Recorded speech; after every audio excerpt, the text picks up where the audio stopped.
हाय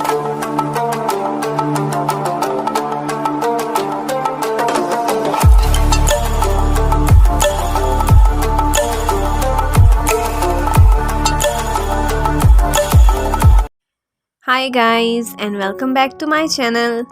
आज की इस वीडियो में मैं एक्सप्लेन करने लगी हूँ मून रिवर ड्रामा सीरीज़ के लास्ट पार्ट को।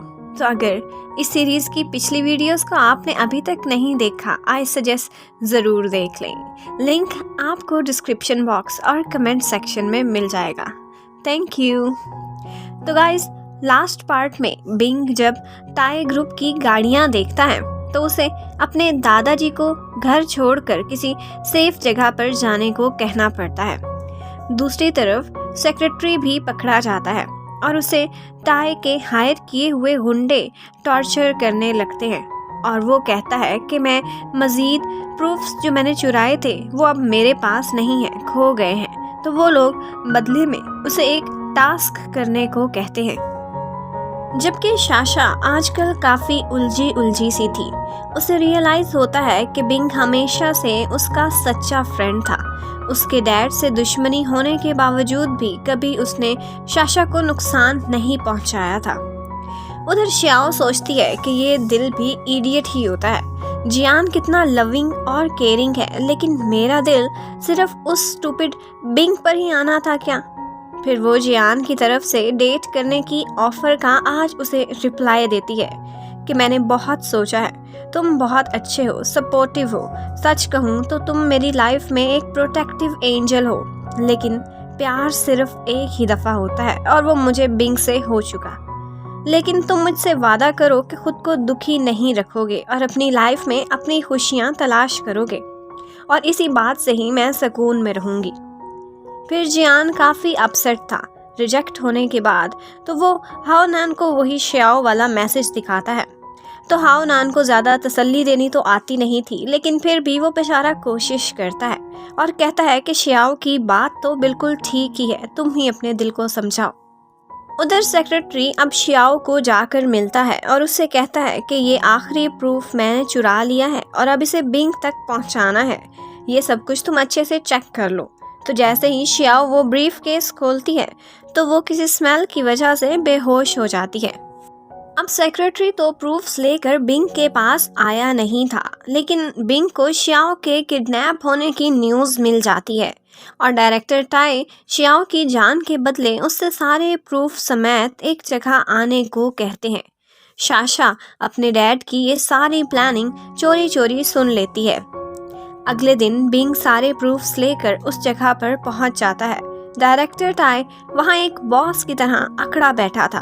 वो पहले बड़ी बड़ी बातें करता है कि मैं जीत गया, तुम्हारी हिम्मत कैसे हुई मुझसे टकराने की, तुम्हारी औकात क्या है।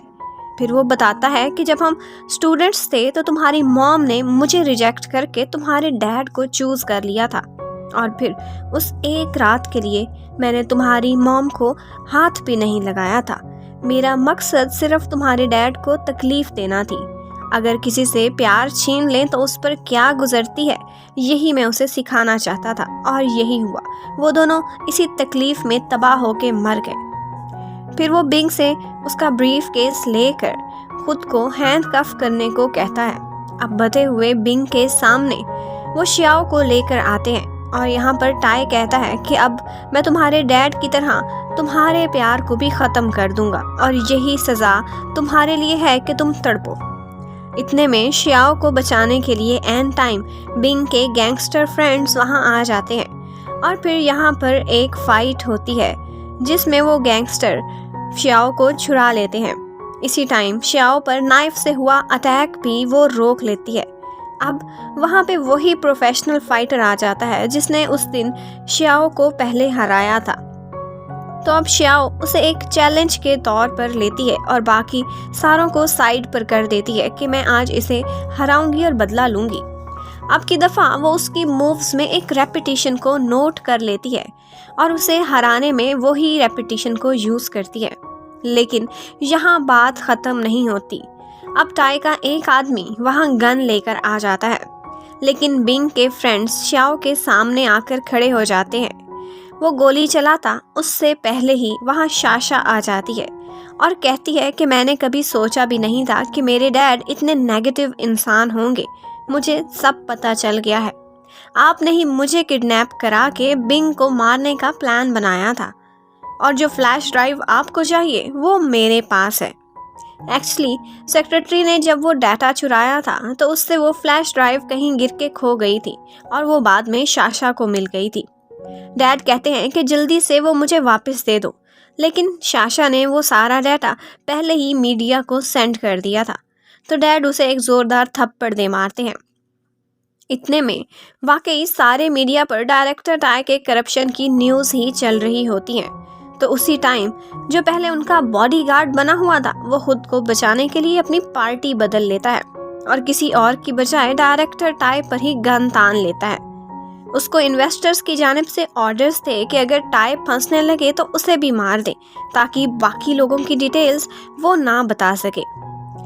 लेकिन उसी टाइम डैड के सामने साशा और साशा के आगे हाओ नैन आ जाता है, जबकि शियाओ और बिंग के गैंगस्टर फ्रेंड्स इसी मौके से फ़ायदा उठाकर उन सारे लोगों पर अटैक कर देते हैं और फिर उनको हरा देते हैं। अब इन दी एंड हाओ नैन थोड़ा ज़ख्मी हो गया था और डायरेक्टर टाई को भी अक्ल आ गई थी कि जिनको वो दुश्मन समझता रहा था उन्होंने ही आखिर में उसकी जान बचाई है। फिर वो हाओ नैन को अपनी बेटी का ख्याल रखने को कहते हैं और बिंग से जाकर माफ़ी मांगते हैं। वो भी उनको माफ़ कर देता है और उसके बाद वो पुलिस की तरफ चले जाते हैं। फिर बिंग श्याओ को उस जगह पर लेकर जाता है जहाँ श्याओ ने कैन कवर वाली रिंग दफना दी थी। ये सब बिंग ने चोरी चोरी उस दिन देख लिया था। तो वो ऐसा करता था कि हर रोज़ उस जगह पर आकर फूल लगाता और उस जगह को पानी दिया करता था। और अब वो कब्र ट्रांसफॉर्म होकर एक मिनी गार्डन बन चुकी थी। श्याओ को बिंग का ये प्यार शो कराने का अंदाज बहुत ही अच्छा लगा था। फिर वो अपनी वही कैन कवर वाली रिंग को उठाकर दोबारा से उसे पहना देता है और वो दोनों वादा करते हैं कि हर अच्छे और बुरे टाइम में एक दूसरे का साथ नहीं छोड़ेंगे। फिर बिंग श्याओ को यहाँ पर किस करता है। अब नेक्स्ट सीन में हमें ये दिखाते हैं कि बिंग के पास आउट हो जाने के बाद एक दिन प्रिंसिपल के साथ सारे फ्रेंड्स श्याओ के घर आते हैं। वो समझती है कि शायद फिर से मेरे हाथों से कोई गलती हो गई होगी। तो प्रिंसिपल उसे कहती हैं कि हाँ, बहुत बड़ी गलती हुई है तुमसे। जब से तुम आई हो तुमने हमारे कॉलेज का एनवायरनमेंट ही बदल कर रख दिया है और सज़ा के तौर पर हम तुम्हें एलीट यूनियन का प्रेसिडेंट बना रहे हैं। तो अब बिंग के बाद एलीट यूनियन की लीडरशिप श्याओ के पास चली जाती है और यहीं पर ही इस ड्रामे का एंडिंग सीन आता है। Thank you for watching. Bye bye.